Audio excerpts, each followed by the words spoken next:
Seja muito bem-vindo. Eu sou o professor Kenderson, professor de matemática e educação básica aqui na cidade de Divinópolis. Eu sou aluno do curso Profimate UFSJ Campus Santo Antônio, São João del Rei. O meu orientador é o professor Dr. Juan Carlos Avaleta Aguilar. E nesse vídeo pôster do quarto workshop do Profimate UFSJ, você vai acompanhar comigo um pouco sobre a minha pesquisa desenvolvida com a orientação do professor Dr. Juan sobre o pensamento computacional no ensino de matemática e educação básica. Muito bem, bora lá. Algumas definições do pensamento computacional. Alguns autores definem o pensamento computacional como aquilo que deveria ser ensinado, como se fosse letramento, né?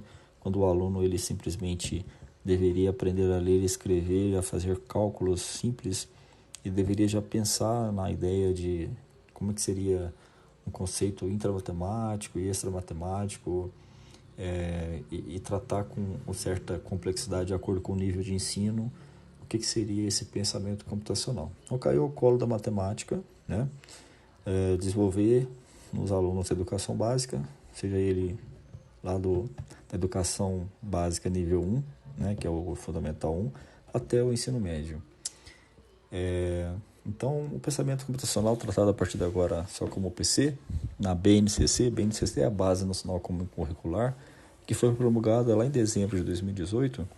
A ideia é justamente que tivesse uma base nacional para que os alunos, né, que fossem transferidos de escolas de uma mesma cidade não tivessem prejuízo algum em conteúdo, ou se eles fossem transferidos para outras cidades, que isso não acontecesse, né? Porque infelizmente se nós não antes da BNCC 2018 não tinha um documento que regulamentava que o aluno, por exemplo, de 8º ano, meados de segundo semestre de certo ano, deveria aprender tal conteúdo, né? Infelizmente por conta da pandemia, isso demorou e infelizmente ainda não foi colocado em prática. Mas quando a gente analisa, né, o pensamento computacional na BNCC de 2018, ele trata como sendo: ao analisarmos as competências gerais específicas da área matemática previstas na BNCC, iniciou-se uma discussão e reflexão sobre como o professor poderia desenvolver em seus alunos. Aí a questão é: as escolas estão preparadas? Como a gente deveria ensinar? Como é que o professor deveria ensinar seus alunos? Será que ele teria potencial? Será que ele teria bagagem suficiente? Será que ele teve formação continuada? E como é que seria, né, a importância disso tudo para a sociedade atual? E o pensamento voltado para a matemática? E o pensamento computacional voltado para a matemática? Então, o PC tem sido considerado em diversas pesquisas de educação matemática como aliado no processo de mudança de forma como conceitos matemáticos são ensinados. Além disso, pesquisas indicam a importância de se desenvolver o pensamento computacional já na educação básica, comparando habilidades básicas como ler, escrever e calcular, como já foi dito anteriormente. Seus defensores, tanto na área da educação quanto na ciência da computação, sugerem a inclusão de um currículo voltado ao estudo da ciência da computação, da educação básica.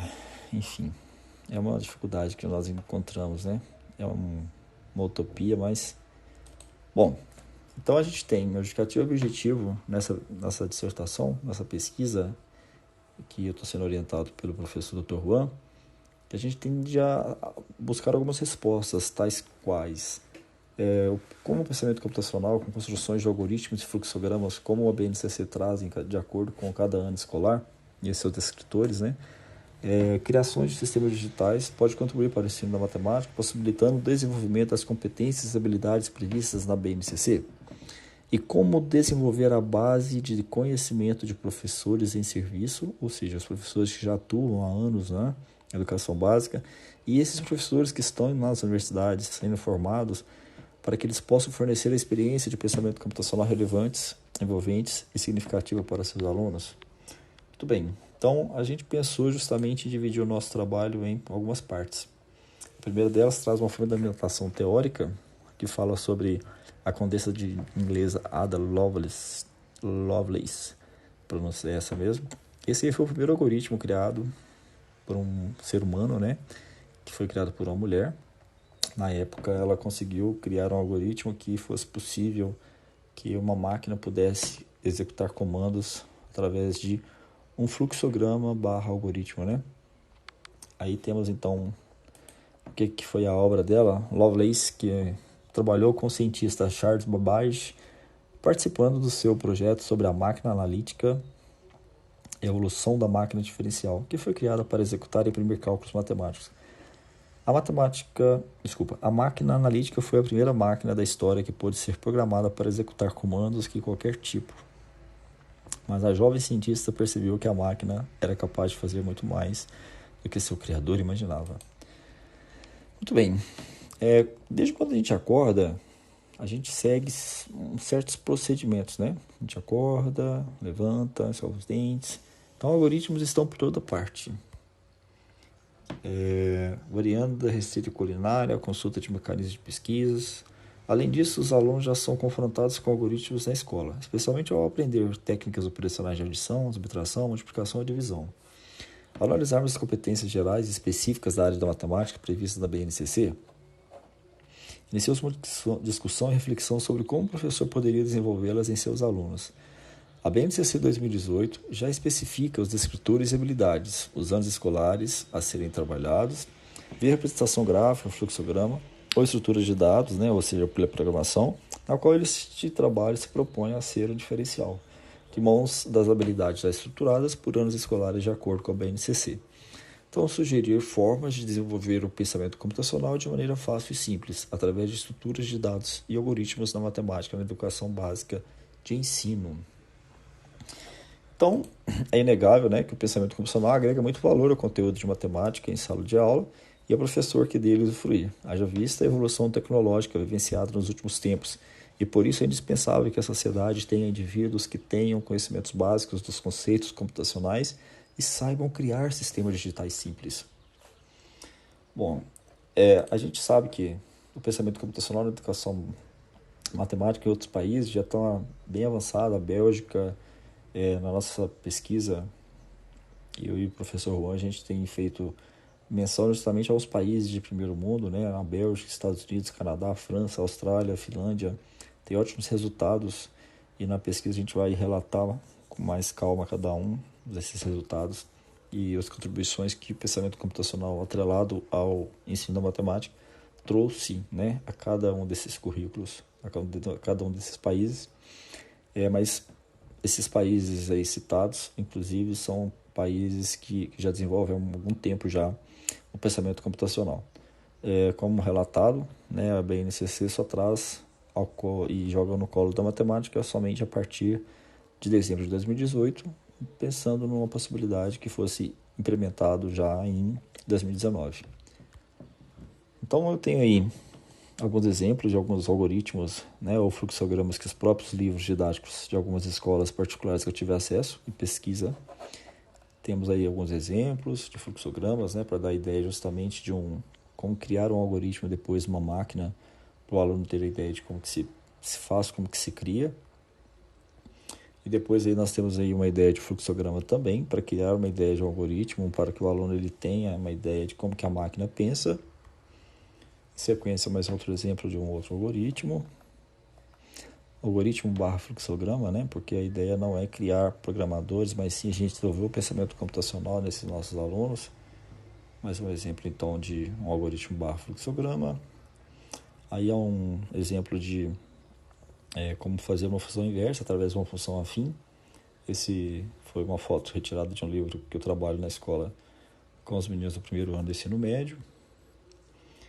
Bom, então a gente dividiu, né? Como eu relatei para você, chamei na sequência didática, a gente pegou lá bem de onde surgiu o primeiro algoritmo e como isso vem sendo, né, desenvolvido ao longo dos anos. Então a gente fez uma sequência didática envolvendo a prática e a experimentação do pensamento computacional nas aulas de matemática da educação básica. Pretendemos fazer, assim que possível, né, e retornarmos para o ensino presencial, que seja possível, fazer uma análise de dados das experimentações da sequência didática. A gente pretende fazer alguns questionários, ensinar os alunos a fazer alguns fluxogramas na mão, depois a gente fazer alguns Sistemas digitais, criar alguns aplicativos pelo celular e também pelo computador. Então, estou me dedicando a isso, estou fazendo um curso de programação para facilitar, para ser um facilitador, para que esse projeto dê certo, né, que a gente consiga êxito, justamente para que a gente possa trazer bons resultados nessa nossa pesquisa, minha e do professor Dr. Juan. Então, a gente pretende fazer justamente esse, né?